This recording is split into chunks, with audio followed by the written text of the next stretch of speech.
Hello बच्चों, आज के इस वीडियो में हम बात करेंगे कोशिका के अंतर्गत केंद्रक के बारे में। ठीक है, केंद्रक के बारे में अगले वीडियो में आप लोगों को बताया जा चुका है, लेकिन आज के इस वीडियो में हम पढ़ेंगे केंद्रक के कार्य के बारे में कि केंद्रक का कार्य क्या होता है। ठीक है, तो देखेंगे पहला दिया है केंद्रक कोशिका का नियंत्रण केंद्र है। केंद्रक क्या करता है? कोशिका का नियंत्रण केंद्र है। ठीक है, यह कोशिका की सभी क्रियाओं को नियंत्रित करता है। ठीक है, आप उसमें देखे होंगे कि जिसमें डिवीजन की बात कही गई थी आप लोगों को कि किस तरीके से स्पिंडल फाइबर जो है वो जो है केंद्रक जो है कि उस तरीके से उसमें जो क्रोमोसोम होते हैं अपने अपने अपोजिट पोल की तरफ खींचते हैं और वो आनुवंशिक कैरेक्टर को एक पीढ़ी से दूसरी पीढ़ी में ले जाते हैं। ये सारी चीज़ों को उसमें बताया गया है। तो ये देखिए कोशिका विभाजन का नियंत्रण केंद्र है। कोशिका विभाजन में आप देखते हैं कि जो गुणसूत्र होते हैं या क्रोमैटिन थ्रेड होते हैं, पतले पतले जो धागे होते हैं, उसमें किस तरीके से डिवीजन होता है और किस तरीके से एस्ट्रल रेज जो निकलती हैं, ठीक है, तारक किरणें, उनको किस तरीके से अपने अपने पोल की तरफ खींचती हैं और उसमें जो है डिवाइड होकर के वो गुणसूत्र अलग अलग जगहों पे चले जाते हैं, अलग अलग पोल पे चले जाते हैं। फिर आगे चल करके वो गुणसूत्र क्या होते हैं, डिवाइड करके जब कोशिका का साइटोकाइनेसिस होता है यानी कोशिका द्रव्य का विभाजन होता है तो केंद्रक भी दो भागों में, पहले केंद्रक का डिवीजन, उसके बाद कोशिका का विभाजन होता है। ठीक है, पहले कैरियोकाइनेसिस फिर साइटोकाइनेसिस होती है। तो उस तरीके से ये दोनों जो है अलग अलग जो है गुणसूत्र जो है अलग अलग कोशिकाओं में पहुंच जाते हैं। तो इस तरीके से ये नियंत्रण का कार्य करते हैं। फिर आप देखेंगे कि कोशिका आनुवंशिक लक्षणों का एक पीढ़ी से दूसरी पीढ़ी में स्थानांतरण। आप लोग जानते हैं कि जो साइंटिस्ट यानी कि जो मेंडल के नियमों की जो खोज हुई थी, जिसमें पुनर्खोज में जिसमें ये देखा गया कि जो हॉलैंड के ह्यूगो डी व्रीज थे, ऑस्ट्रिया के शेरमैक थे और जर्मनी के कार्ल कोरेंज थे, इन्होंने मेंडल के नियमों की खोज की थी। ठीक है, और उन्होंने बताया कि जिन्स में होने वाले परिवर्तन ही ये जो है एक पीढ़ी से दूसरी पीढ़ी में पहुंचते हैं। ठीक है, तो जिन्स यानी वो गुणसूत्र की बात कर रहे हैं। ठीक है, तो वो गुणसूत्र जो होता है, जो आप देखेंगे कि केंद्रक में जो पतले पतले धागे क्रोमैटिन सदृश से संरचनाएं जो आपने केंद्रक बनाया था और उस केंद्रक में इस तरीके की जो संरचनाएं ये गुणसूत्र होते हैं, इसके अंदर न्यूक्लियोलस होता है, केंद्रिका होती है। तो यही जो है यही गुणसूत्र जो है, ठीक है, एक पीढ़ी से दूसरी पीढ़ी में आनुवंशिक कैरेक्टर को लेके जाता है। ठीक है, अब देखते हैं कि गुणसूत्र की रचना कैसे होती है। ठीक है, गुणसूत्र की रचना न्यूक्लिक अम्लों डीएनए तथा आरएनए, हिस्टोन तथा अम्लीय प्रोटीनों से होती है। ठीक है, डीएनए आरएनए ये न्यूक्लिक अम्ल हैं। ठीक है, दो प्रकार के होते हैं डीएनए और आरएनए, जिसको क्रमशः deoxy ribonucleic acid, deoxy ribonucleic acid, ठीक है, और आरएनए को राइबोन्यूक्लिक एसिड कहा जाता है। ठीक है, यानी न्यूक्लिक अम्ल बच्चों दो प्रकार के होते हैं, डीऑक्सी राइबोन्यूक्लिक एसिड और राइबोन्यूक्लिक एसिड। ठीक है, अब क्या होता है कि जो मेन डिफरेंस होता है, थोड़ा सा यहाँ बच्चों जानकारी ले लें आप कि जो मेन डिफरेंस होता है तो उसमें जो कार्बन नंबर 2 होता है ये, ठीक है, तो इसी से ऑक्सीजन क्या होती है, एब्सेंट होती है। यहाँ पे ऑक्सीजन नहीं होती। अगर यही ऑक्सीजन हो जाएगा तो वो राइबोन्यूक्लिक एसिड हो जाता है। और डीऑक्सी का मतलब ऑक्सीजन का एलिमिनेट होना, ऑक्सीजन का निकलना। ठीक है, तो वहां पे कार्बन नंबर 2 पे ऑक्सीजन एब्सेंट होने के कारण वहां पे क्या होता है, उसको डीऑक्सी राइबोन्यूक्लिक एसिड कहा जाता है। ठीक है, अब आप देखेंगे कि जो सर्वप्रथम जो है जो खोज हुई थी न्यूक्लिक अम्ल की, ठीक है, तो उसको किसने कहा था, किसने खोजा था? ठीक है, तो सर्वप्रथम एक वैज्ञानिक का नाम होता है जिसको 1869 ईस्वी में, ठीक है, फ्रेडरिक मिशर, एक साइंटिस्ट थे जिनका नाम था फ्रेडरिक मिशर। ठीक है, इन्होंने क्या किया था कि पश कोशिका में केंद्रकों से एक पदार्थ निकाला था। किससे? केंद्रकों से। ठीक है, एक पदार्थ निकाला और उसका नाम दिया न्यूक्लिन। क्या नाम दिया? न्यूक्लिन नाम दिया। ठीक है, बाद में एक साइंटिस्ट थे जिनका नाम था अल्टमान, और उन्होंने 1889 ईस्वी में 1889 ईस्वी में किसने? अल्टमान ने अम्लीय प्रकृति के कारण, ठीक है, अम्लीय प्रकृति के कारण इसको जो है न्यूक्लिक अम्ल नाम दिया। क्या नाम दिया? न्यूक्लिक अम्ल। अब आ गया समझ में कि न्यूक्लिक अम्ल जो है क्यों पड़ा? कि इसकी प्रकृति क्या थी? अम्लीय थी। ठीक है, और जो फ्रेडरिक मिसर नामक जो साइंटिस्ट थे, उन्होंने क्या किया था? फ्रेडरिक मिसर नामक साइंटिस्ट ने उसको जो है क्या नाम दिया था? न्यूक्लिन नाम दिया था बच्चों। ठीक है, अब देखेंगे कि जो न्यूक्लिक अम्ल होता है, जो न्यूक्लिक अम्ल होता है जिसके बारे में हम बात कर रहे हैं, तो न्यूक्लिक अम्ल जो है, ठीक है,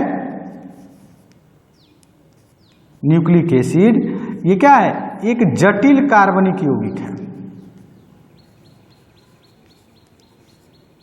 जटिल कार्बनिक अम्ल है। ठीक है, तो अब यहां पर देखेंगे कि जटिल कार्बनिक अम्ल है, किससे मिलकर के बना होता है? तो बच्चों देखेंगे कि किससे मिलकर के बना है। ये होता है, मिलके बनता है पेंटोज शुगर। ठीक है, पेंटोज शुगर से मिलकर के बनता है। फिर जो है इसमें फास्फोरिक एसिड होती है, फास्फोरिक एसिड, और फिर जो है इसमें क्या होता है? नाइट्रोजिनस बेस या नाइट्रोजनी समाचार, नाइट्रोजिनस बेस या नाइट्रोजनी समाचार इसको कहा जाता है हिंदी में, और पेंटोज शुगर। ठीक है, इन्हीं चीजों से मिलकर के न्यूक्लिक अम्ल की रचना होती है। ठीक है, अब देखिए जो डीएनए होता है वो कहाँ पाया जाता है? आप पढ़े हैं बच्चों, डीएनए जो है ये पाया जाता है माइटोकॉन्ड्रिया और क्लोरोप्लास्ट। यह विशेष रूप से क्या होता है?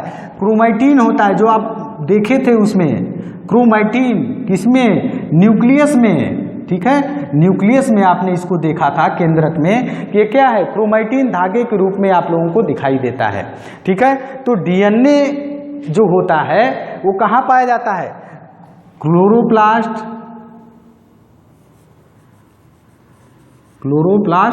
और प्लस माइटोकॉन्ड्रिया, किसमें? माइटोकॉन्ड्रिया में पाया जाता है। ठीक है, माइटोकॉन्ड्रिया में।